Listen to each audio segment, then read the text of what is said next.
Gracias, señor presidente.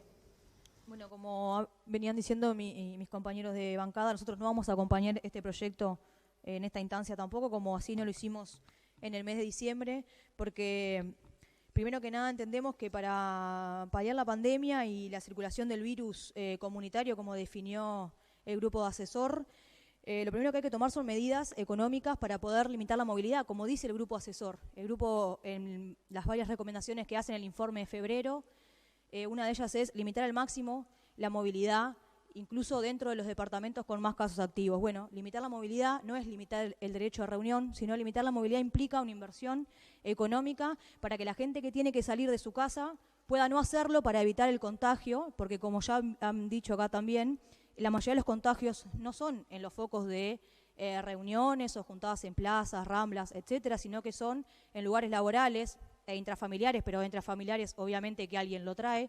Entonces, lo que deben tomarse son medidas económicas para poder salir de la crisis todos y todas. El Frente Amplio, desde el comienzo de la crisis, ha hecho propuestas en este sentido, que no son restringir ni la movilidad ni restringir el derecho a reunión, sino medidas económicas, que algunas de ellas han sido tomadas en cuenta, como el ejemplo de las pymes que votamos anteriormente, son no específicamente, pero sí ayudando dentro de lo que se puede o en cierta forma a los comerciantes más complicados, pero hay otra cantidad de medidas que no implican restringir el derecho de reunión ni la movilidad, que se han dado y no han sido tomadas en cuenta. Entonces, opciones para evitar que el virus siga circulando y que se pase al T4, como informa el GACH, ya que estamos en un auge de crecimiento de los contactos positivos. Lo primero que deben tomarse son medidas económicas y no reglamentar un artículo constitucional, que hasta hoy es la primera medida legal, porque acá hablamos mucho de constitucionalismo y que se cumplen normativas constitucionales,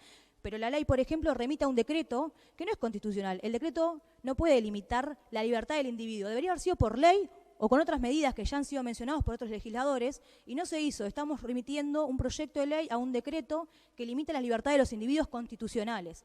Entonces, a hoy es el único proyecto de ley con legalidad para limitar un derecho a reunión, y es lo único en este sentido que se ha hecho para paliar el crecimiento de la pandemia.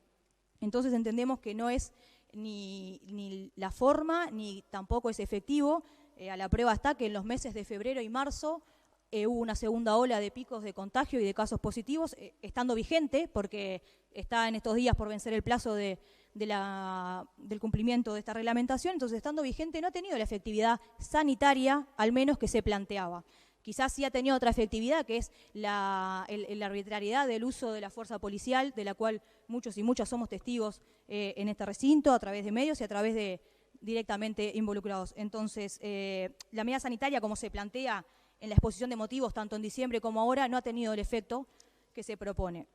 Una de las causas es porque este proyecto de ley no tiene como fin cuidar la circulación de aquellas personas que son contacto o que son COVID positivo.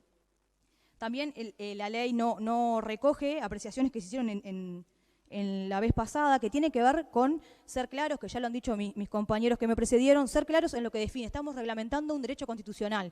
Entonces tenemos que ser claros y concretos en lo que estamos reglamentando. De vuelta no se define aglomeración, quedando definido que cada criterio, cada funcionario o funcionaria policial, porque es lo que más actúa, porque tampoco en la ley se define a qué organismo corresponde aplicar las medidas sancionatorias o las medidas que se tomen. Queda al Poder Ejecutivo u organismos competentes.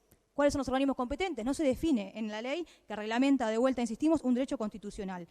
Lo mismo pasa con las definiciones que se dan. No se define aglomeración, no se definen los espacios, se define que no se usen protocolos de cuidado, tapaboca, alcohol en gel, pero dentro de los espacios cerrados tampoco se controla los trabajos, no se controla el cumplimiento de la norma en muchos espacios laborales que no están dentro del sistema, por ejemplo.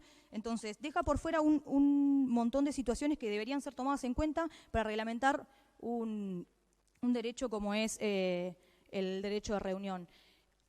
Ha quedado a la vista que la eficacia no la ha tenido, que más que nada ha sido usado con otros fines, que es discrecional, digamos, no sé los números que se manejan, de dónde se sacan, pero bueno, nosotros no los tenemos, tampoco lo hemos visto ni en medios, ni en redes, ni en encuestas, pero bueno, hay números que tiran acá, que no sabemos de dónde son esas aglomeraciones, pero la mayoría que sí han sido públicas son de juntadas o reuniones de adolescentes en barra de emplazo, en lugares pobres, la mayoría, en el interior, donde lo único que tienen que hacer son, lugares que tienen para juntarse son plazas, rambla, calles, ha sido eso, se ha cegado otro tipo de aglomeraciones, ejemplo, el día de hoy, podemos no mencionar, entre otros tantos. Entonces, también hay un manejo de la discrecionalidad de a quién se le aplica esta reglamentación y a quién no. Y no es sanitario, como se plantea en la exposición de motivos. Solamente por eso, que no es nada poco, es que no vamos a acompañar este proyecto de ley. Muchas gracias, señor presidente.